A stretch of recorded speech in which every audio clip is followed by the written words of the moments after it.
22 अप्रैल 2025 के बाद जो परिस्थिति निर्माण हुई है, सनातन संस्कृति का प्रतिनिधि ऐसा भारत राष्ट्र शांति प्रिय है, विकास की दिशा में बहुत सुंदर रूप से आगे चल रहा है। और मैं स्वयं ये देखता हूं प्रिय स्वजनों, भारत में रहकर तो हमें पता चलता है, लेकिन भारत से बाहर जब जाओ तो अधिक पता चलता है कि भारत ने कितनी प्रगति की है। भारत के प्रति देखने का जो अंदाज था, दृष्टिकोण लोगों का, वो बदल गया है कि भारत गरीब राष्ट्र, जब हम छोटे थे यही समझते, छोटे नहीं है, 10 साल पहले तक गरीब राष्ट्र, अंडर डेवलप्ड कंट्री, अविकसित कंट्री राष्ट्र। और केवल पिछले 10-11 वर्षों में 2014 के बाद भारत गरीब राष्ट्र नहीं है, भारत विकासशील राष्ट्र है। और 2040 तक तो विकसित राष्ट्र बनने का संकल्प लेकर के हम चलते हैं। विश्व की 4th लार्जेस्ट इकोनॉमी हम बन गए हैं, 4थी संपन्न अर्थव्यवस्था। कई लोगों से ये देखा नहीं जाता। क्या करें कि इस प्रगति को रोकें? इसके लिए जो कुछ दुष्ट प्रयत्न, तामसी प्रयास हुए, उसमें एक 22 अप्रैल 2025 की जो घटना हुई पहलगाम में, वो है पूरे राष्ट्र में एक विरोध का स्वर उठा। करना चाहिए, कुछ करना चाहिए। हम सभी संतों ने भी ये किया। आदरणीय प्रधानमंत्री नरेंद्र भाई मोदी जी, आत्मीय संबंध है, तो हम सब ने अपनी अपनी तरह से कहा कि क्या करना चाहिए, बताया भी गया। एक विश्वास मैं आपको दिलाता हूं प्रिय स्वजनों कि जब तक आपने भारत माता के चरणों में जब जब चुनाव आया तब कमल का पुष्प समर्पित किया है, तब तक आपने राष्ट्र की रक्षा के लिए, संस्कृति की रक्षा के लिए, धर्म की रक्षा के लिए एक ठोस कदम उठाया है।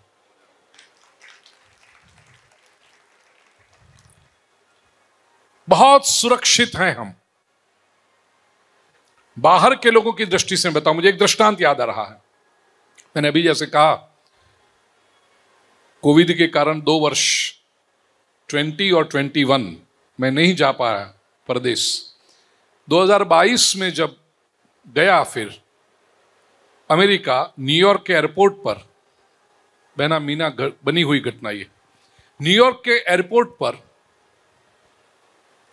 इमिग्रेशन में जब मैंने मेरा पासपोर्ट रखा, वो अमेरिकन ऑफिसर इंडिया पासपोर्ट को देखता है, वो इंडिया, मोदी, और वो कहता है, you guys handled Covid so well. ये अमेरिका का इमिग्रेशन ऑफिसर बोल रहा है। वो भूपेंद्र भाई पंड्या को नहीं जानता है, वो भारत के पासपोर्ट को जानता है। और भारत का पासपोर्ट देकर के मोदी, और आप लोगों ने कोविड इतनी अच्छी तरह से संभाला जो दुनिया में दूसरे किसी लोगों से नहीं संभाला गया था। 2014 के पहले यदि ऐसे होते तो दुनिया के सामने कटोरा लेके भीख मांगने निकलते हम, हमें दवाई दो, हमें अनाज दो। हमने दुनिया को दवाई दी, अनाज दिया, लोगों को मदद के रूप में, सहाय के रूप में। ये प्रगति कई लोगों से देखी नहीं जाती। प्रिय स्वजनों, जवाब दिया जाएगा बहुत जिम्मेदारी से और बहुत कैलकुलेटेड। जो हो रहा है वो आप सब जानते हो। केवल 2 दिन के लिए हमने हमारा प्रयास किया और जो शक्ति प्रदर्शन किया, घुटनों पे आ गया, माफ कर दो, रुक जाओ। और सीधी बात कही गई, अभी कोई भी आतंकवाद का प्रयास वो भारत राष्ट्र के ऊपर युद्ध माना जाएगा और अब हम शांति से बैठने वाले नहीं हैं। भगवान लक्ष्मी नारायण के सन्मुख में कह रहा हूं प्रिय स्वजनों, जो शत्रु राष्ट्र है 71 में तो उसके टुकड़े हुए थे, आने वाले बहुत नजदीक के भविष्य में उसके और टुकड़े होने जा रहे हैं। वो तितर बितर हो जाएगा। मिलाने जैसा नहीं है, क्योंकि वो पाप को, वो दुष्ट को, वो कचरे को मिलाने जैसा नहीं, तो हमारी समस्याएं बढ़ जाएगी। लेकिन उसको तोड़ के उसको अपने हाल पे छोड़ देना, वही सयाना स्टेप है, और उसी दिशा में राष्ट्र आगे बढ़ रहा है।